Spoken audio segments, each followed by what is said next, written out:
What would you do if you overheard a conversation that could ruin a billionaire's empire? A struggling waitress faced that exact choice, risking her only job to slip a wealthy stranger a devastating warning. She expected to be fired. Instead, a $200,000 Maybach idled outside her crumbling apartment. The Wellington Steakhouse in downtown Chicago was the kind of establishment where a single dinner cost more than a month's rent for the people serving it. The air always smelled faintly of aged oak truffle butter and the quiet, undeniable scent of old money. For 3 years, Chloe Bennet had navigated the dimly lit dining room, carrying heavy trays of bone-in ribeyes and balancing towers of chilled seafood. She was 26, drowning in nursing school debt from the University of Illinois, and barely keeping her head above water in a cramped apartment in Pilsen. It was a rainy Thursday night, the kind of evening that brought out the city's heavy hitters. Chloe's manager, a perpetually stressed man named Thomas, had assigned her to the Roosevelt Room, a semi-private dining alcove shielded from the main floor by thick, sound-dampening velvet curtains. "VIPs tonight, Chloe," Thomas had hissed, adjusting his tie frantically. "Arthur Pendleton is in there. You know the drill. Flawless service. Do not hover, but do not make him wait. And whatever you do, don't let his guest get under your skin." Chloe knew Arthur Pendleton.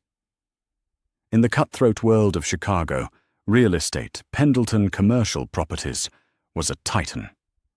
But unlike most of the billionaires who frequented the Wellington, Arthur was a gentleman.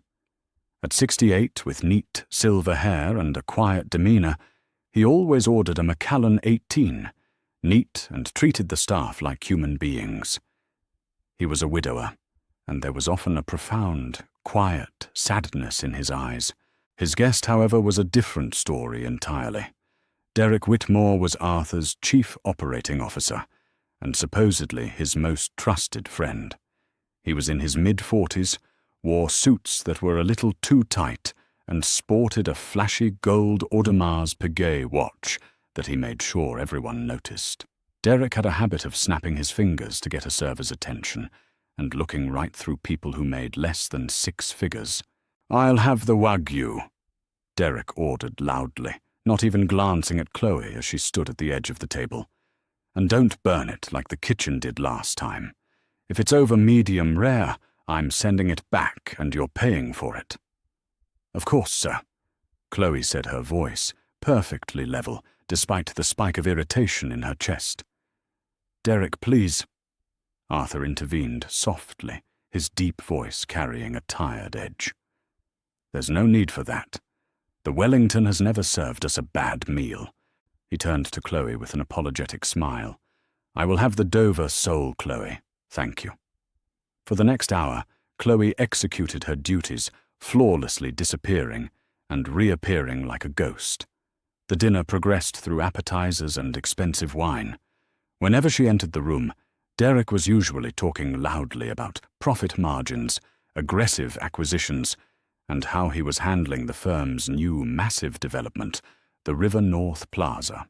Arthur mostly listened, nodding thoughtfully, trusting the man sitting across from him.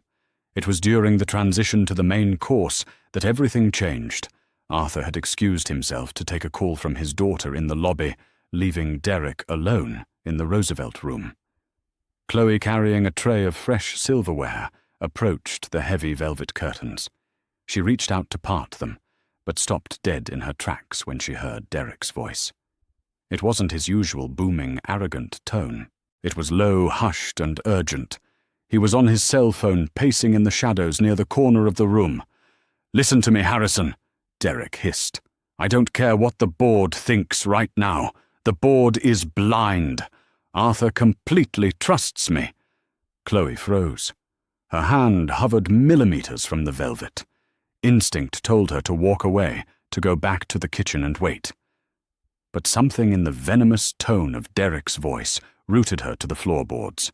"The shell company in Delaware is fully operational."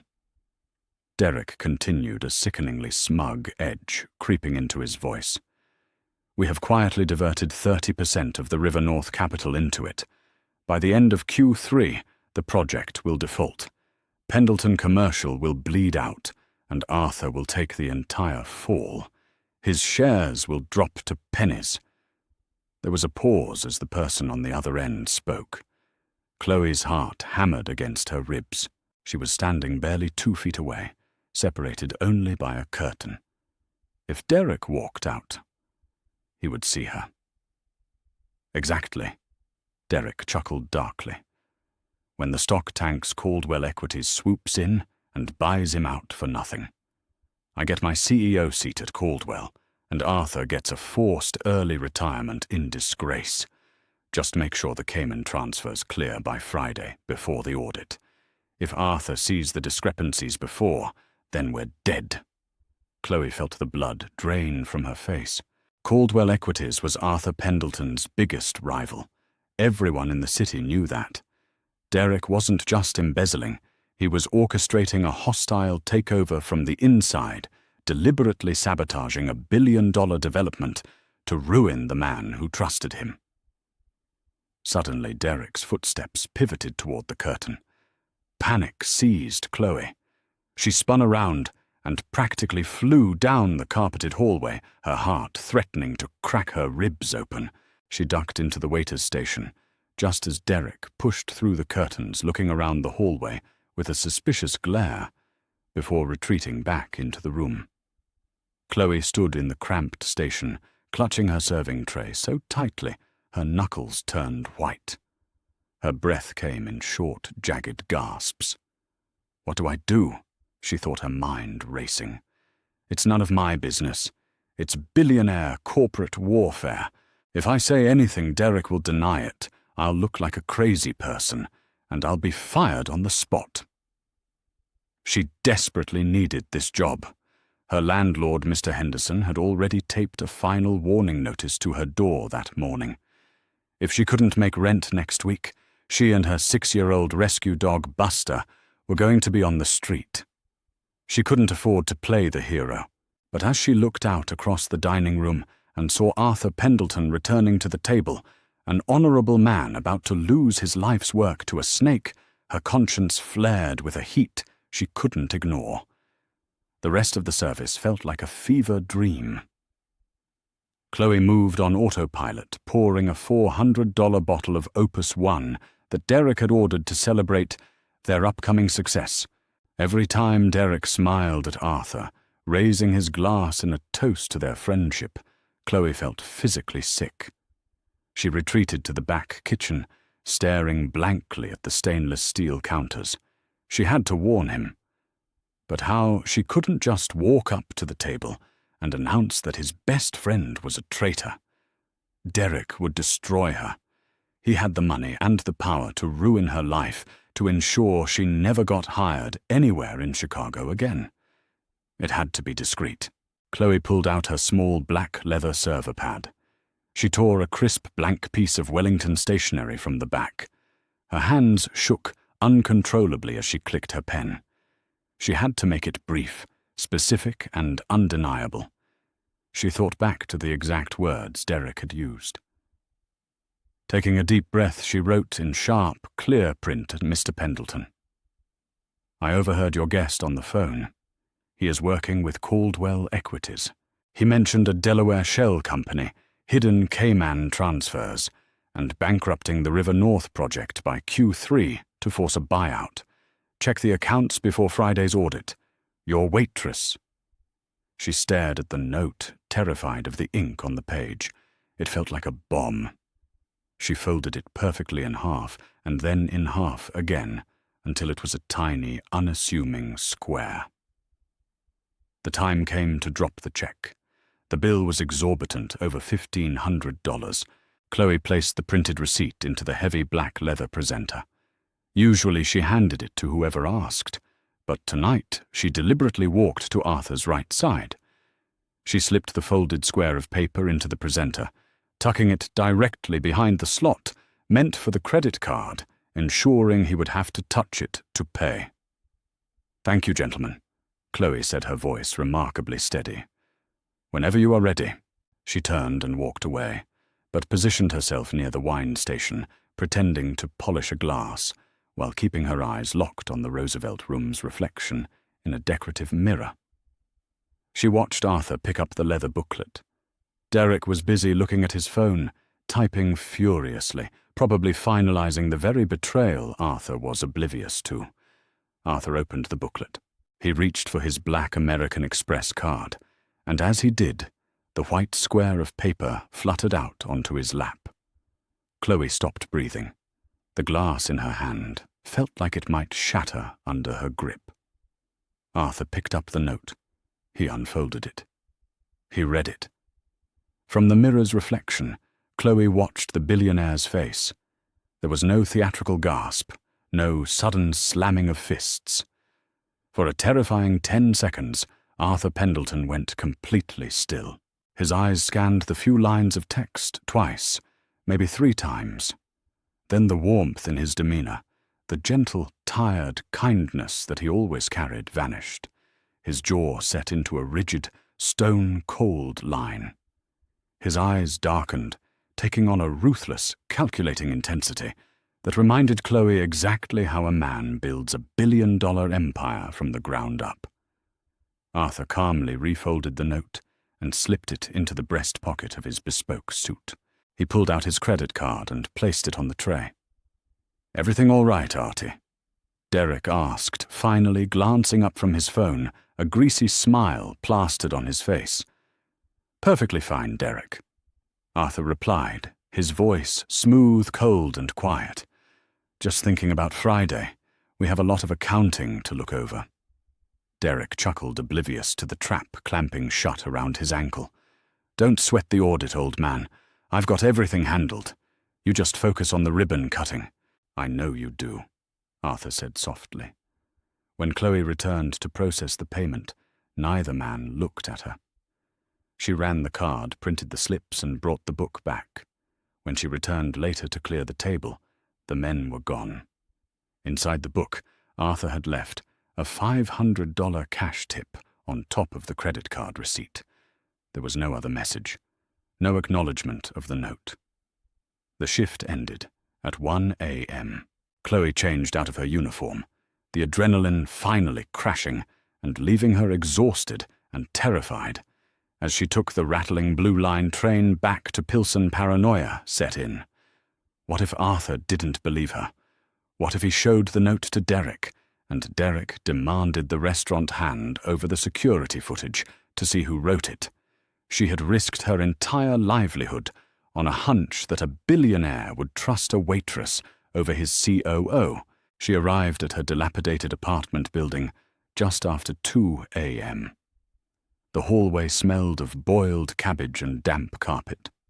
She unlocked her door, fed a whimpering Buster, and collapsed onto her lumpy mattress without even taking off her makeup. Sleep wouldn't come. Every time she closed her eyes, she saw Derek's furious face, or Thomas firing her, or Mr. Henderson changing the locks.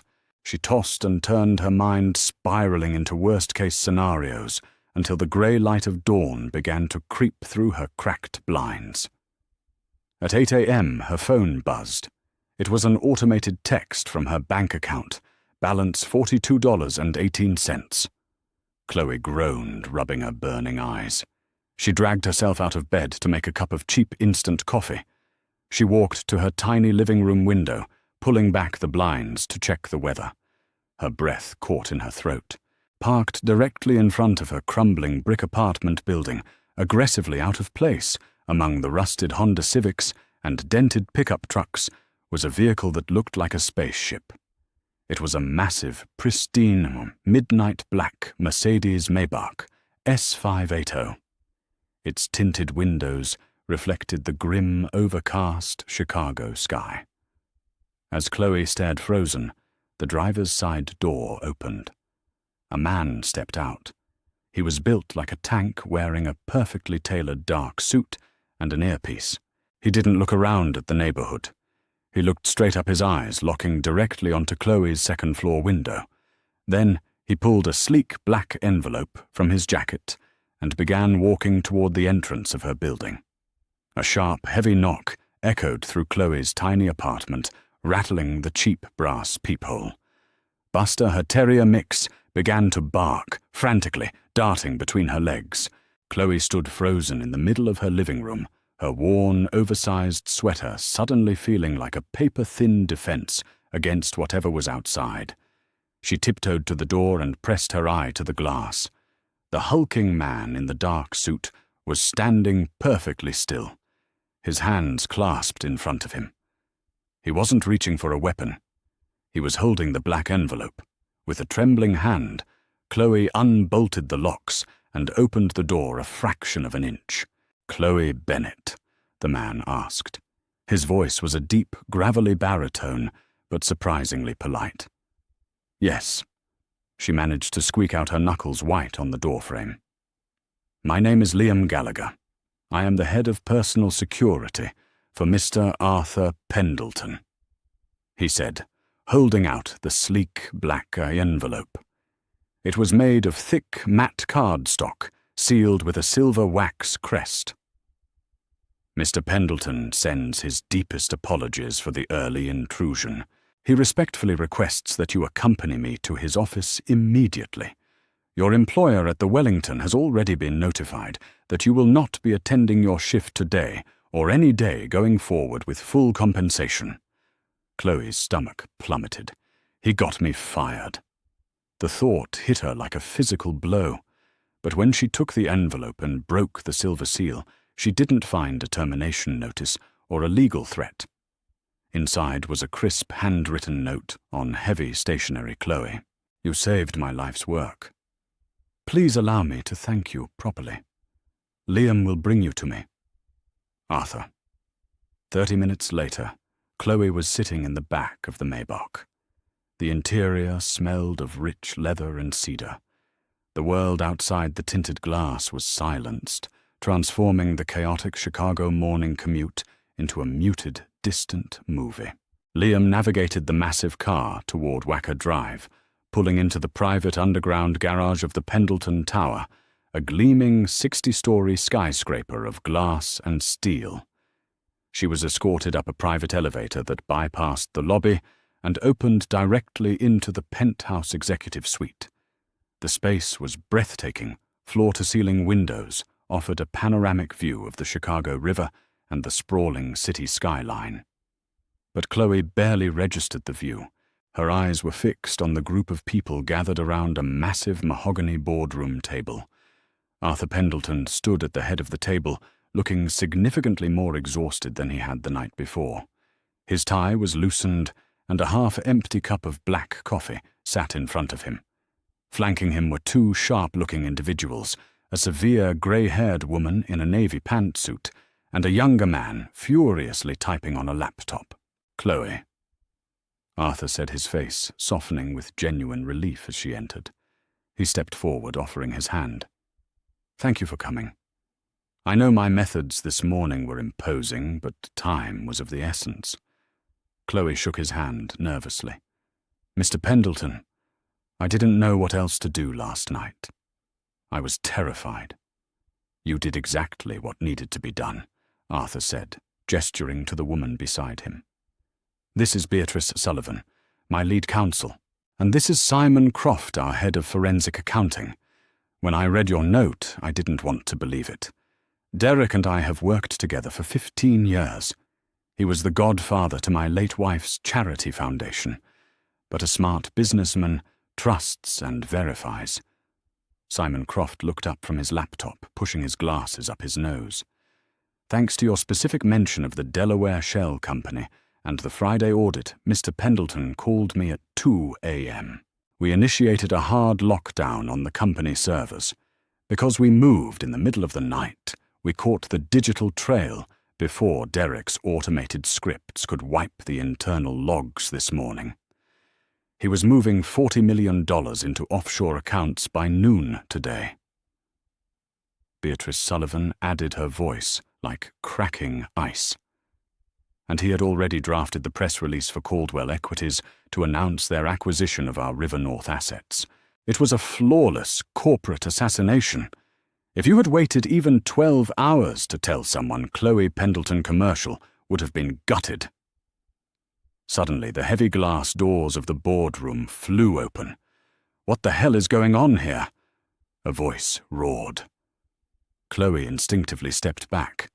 Derek Whitmore stormed into the room, his face purple with rage. He was wearing a $1,000 suit, but he looked completely unhinged. His gold Audemars Piguet watch caught the morning light as he slammed his briefcase onto the polished table. "My key card is deactivated," Derek shouted, glaring at Arthur. "My system access is locked, and the security desk tried to tell me I needed a visitor's badge for my own damn building. Artie, what kind of glitch is IT running?" Arthur didn't flinch. He slowly walked back to the head of the table, his posture radiating absolute authority. "It's not a glitch, Derek. You're locked out."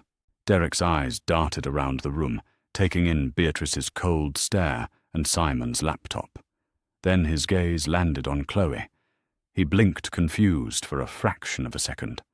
She wasn't wearing her black and white server uniform. She was wearing a faded college sweater and jeans. "Who is she?" Derek sneered. "What is this, Artie? Some kind of intervention? You don't recognize her?" "Derek," Arthur asked quietly, "take a closer look. She poured your Opus 1 last night. You threatened to make her pay for your steak if it was overcooked." Realization washed over Derek's face. The color drained from his cheeks, leaving him a sickly, pallid grey. His mouth opened, but no sound came out. "She has better hearing than you anticipated." Arthur continued, his voice dropping to a dangerously low decibel. "She heard your phone call with Harrison Caldwell. She heard everything about the Delaware Shell Company. And because she possessed the courage to warn me, Simon spent the night tearing apart your financial firewalls." "Artie, listen to me." Derek stammered, his arrogance instantly evaporating into desperate panic. He held up his hands, taking a step toward Arthur. "It's a misunderstanding. Harrison is trying to frame me. Caldwell hacked our system to make it look like I initiated those transfers. Save it for the federal prosecutor, Mr. Whitmore." Beatrice Sullivan interrupted, holding up a thick stack of printed documents. "We have the IP addresses. We have the encrypted emails between you and Harrison Caldwell. We have the wire fraud footprint. It's over." Derek's eyes darted toward the boardroom doors. He took a step backward, flight instincts kicking in. "Liam," Arthur said softly. The hulking bodyguard stepped out from the shadows near the entrance, effectively blocking the only exit. Behind Liam, the boardroom doors opened again. Two men and a woman in dark windbreakers bearing the bright yellow letters FBI stepped into the room. Derek Whitmore, the lead agent, Special Agent William Bradley, announced, pulling a pair of steel handcuffs from his belt. "You are under arrest for wire fraud, corporate espionage, and embezzlement. Turn around and place your hands behind your back." Chloe watched in stunned silence as the man who had treated her like garbage the night before was violently stripped of his power. Derek whimpered as the cold steel clicked around his wrists. He didn't look at Arthur as he was marched out of the penthouse, his career, reputation, and freedom destroyed in a matter of minutes. Silence descended upon the boardroom as the doors closed behind the FBI agents. Arthur let out a long, shuddering sigh, leaning heavily against the mahogany table. The adrenaline of the confrontation was fading, leaving behind the profound grief of a 15-year friendship revealed to be a lie. "I am sorry you had to witness that, Chloe," Arthur said, turning to her with a tired, gentle smile. "But I wanted you to see that your courage meant something. You didn't just save a company. You saved the thousands of honest people who work for me." I just did what I thought was right," Chloe stammered, still overwhelmed by the sheer scale of what she had triggered. But Mr. Pendleton Liam said I was fired from the Wellington. I really needed that job. Arthur chuckled softly, motioning for her to sit in one of the plush leather chairs. He sat down across from her, sliding the black envelope across the table toward her. Liam misspoke, Arthur corrected smoothly. I didn't have you fired. I bought out your remaining shifts for the year, and then I did a little investigating of my own this morning. Nothing invasive, just the public records. Chloe looked at him nervously. You are 26 years old. You are enrolled in the nursing program at the University of Illinois, carrying roughly $80,000 in student loan debt. And you live in a dilapidated building in Pilsen owned by a man named Gregory Henderson, who filed an eviction warning against you 2 days ago. Chloe felt a flush of embarrassment heat her cheeks. It's been a tough year, she whispered, looking down at her hands. Arthur's eyes softened, welling with unexpected emotion. My late wife Margaret suffered from ALS for the last 4 years of her life. During that time, we were surrounded by doctors and specialists.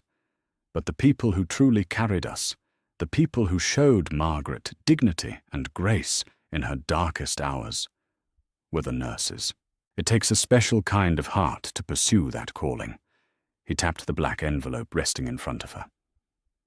I cannot allow someone with your integrity to be crushed by debt and a slumlord, Arthur said firmly. Inside that envelope is a certified bank draft that clears your student loans entirely. The tuition for your remaining semesters is prepaid in full. Chloe gasped, tears instantly springing to her eyes. Mr. Pendleton, I can't accept that. That's too much. I am not finished, Arthur said, raising a hand. I also had my real estate acquisitions team make a phone call to Mr. Gregory Henderson at 6 a.m. today. We offered him double the market value for your apartment building in Pilsen. He signed the paperwork an hour ago. Chloe stared at him, her mind completely failing to process the words. You bought my building. No, Chloe. Arthur smiled warmly. I bought the building, and Beatrice transferred the deed into a trust in your name. You own the building. You are the landlord now. You will live rent-free, and the income from the other units will easily support you while you finish your nursing degree. And I suggest your first order of business as the new owner is to forgive the late rent of your struggling tenants, as you know exactly how it feels. The dam broke. Chloe buried her face in her hands, sobbing uncontrollably. The crushing, suffocating weight of poverty, the constant fear of losing her home, the anxiety of failing out of school. It all evaporated in a single instant. She wasn't just safe. She was free. Arthur stood up, walked around the table, and gently placed a hand on her shoulder. The world needs more nurses who are willing to stand up to bullies, Chloe. Now go home, study hard, and if Buster needs a bigger backyard, let me know. The next morning, Chloe woke up in her own bed. The damp smell of the hallway hadn't changed, and the blinds were still cracked. But as she sat up and looked around the cramped apartment, it looked entirely different. It wasn't a trap anymore. It was hers. She walked into the tiny kitchen, poured a cup of cheap instant coffee, and smiled. She had risked everything to do the right thing, terrified of the consequences. In the end, the truth hadn't just set Arthur Pendleton free, it had unlocked a future Chloe never dared to dream of. If you loved this story of karma and courage, make sure to hit that like button, subscribe to the channel for more incredible real-life dramas, and share this video with a friend to remind them that doing the right thing always pays off in the end.